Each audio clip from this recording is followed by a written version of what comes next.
So I've been saying for a while now that the mainstream media is actually Donald Trump's best friend. He tries to play it off like they're the fake news media and they're all out to get him and bring him down, when in reality, they're who's keeping him afloat these days. Because they realize if you put a microphone in front of Donald Trump, if you put him in front of a camera, if you go over to his True Social account to see what he's saying, he's going to give you headlines. He's going to give you ratings and he's going to give you clickbait.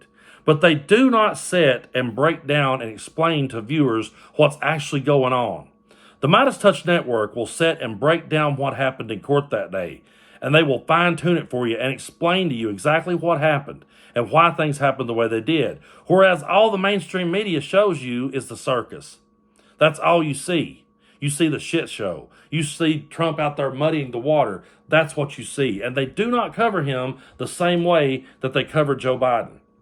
If Joe Biden surges in 4 polls, it'll barely get talked about. It might roll across the bottom of the screen in the fine print. If Donald Trump comes ahead in 1 poll, they'll talk about it for 3 months.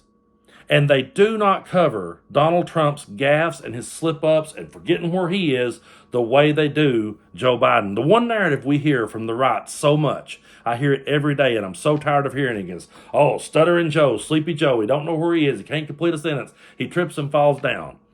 Joe Biden has rolled up his sleeves and went to work for this country, and he's done a good job.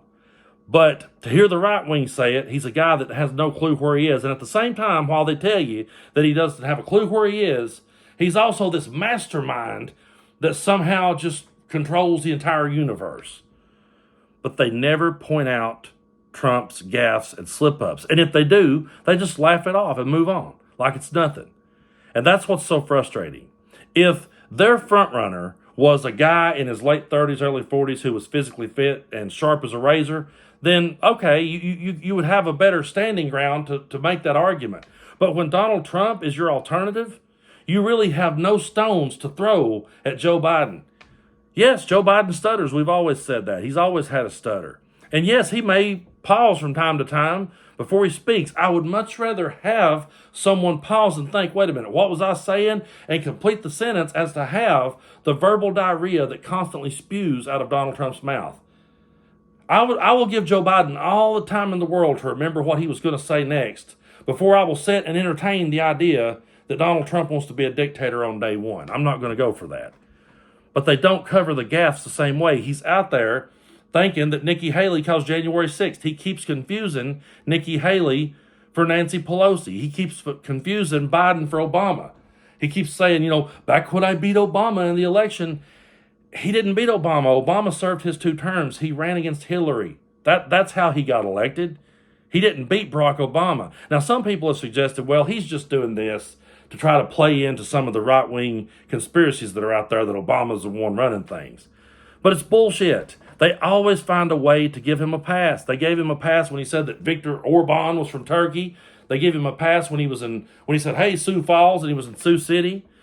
He's the one that said there was airports during the Revolutionary War. And Joe Rogan tried to pass that one off on Joe Biden, and people still, after that clip got debunked and was shown, no, that wasn't Joe Biden that said that. He was referring to when Donald Trump said it. There are still people out there saying, yeah, Joe Biden thought there was airports during the Revolutionary War. No, that was Trump.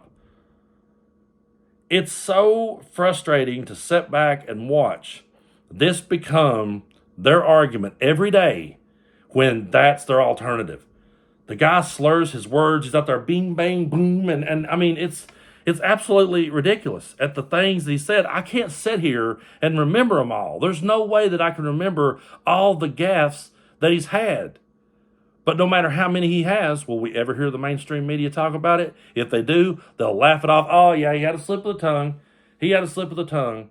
But if Joe Biden makes the slightest error, they pounce on him. And he's not fit to serve. It's absolutely ridiculous. Yes, Joe Biden is an older man. He's 81 years old. Donald Trump's 77, okay? And I would much rather, I've said this from the start, I don't care if Joe Biden stutters. I don't care at all. Stutter all day long for all I care. Because I would much rather have a leader working for the American people. And at the end of the day, I feel like that when Joe Biden is done, that we're going to be able to vote again. I feel like if I cast my vote for Joe Biden in November, that I'm gonna get to vote again. I can't say I feel the same way about Donald Trump. I've never felt democracy more threatened and more fragile than it is right now, because the right has done such a masterful job here lately of demonizing democracy and causing people to lose faith in their democracy so that they can take it away from them. And that's not hyperbole. I'm not sitting here trying to scare people into doing anything. I'm trying to point out what's actually going on. Because if all you're doing is watching the mainstream media, if that's the only place you're going for your news and the only place you're going, then you're just going to see the circus. You're just going to see the shit show because they want ratings. And they're not going to sit there and break it down to you like we do on the Midas Touch Network. They're not going to do that. Because if more people became educated on all this, and if more people understood, hey, wait a minute, so that's what really happened behind closed doors in that courtroom? That's actually what happened? Oh, we thought it was this. Yeah, you thought it was that because you were too busy following the circus. I've said this all along. I've always made this analogy. Donald Trump is the WWE. He is creating a scripted fight in front of his viewers to stir them up and rally their emotions, while we are fighting the real fight with the real issues. So they need to start breaking it down and pointing out what Trump's actually doing and actually saying, instead of just going for the clickbait. Because when they do that, all the context is lost, and the average viewer just drives back and forth to work all day thinking, it's not that big a deal. It is a big deal. And people really need to start paying attention.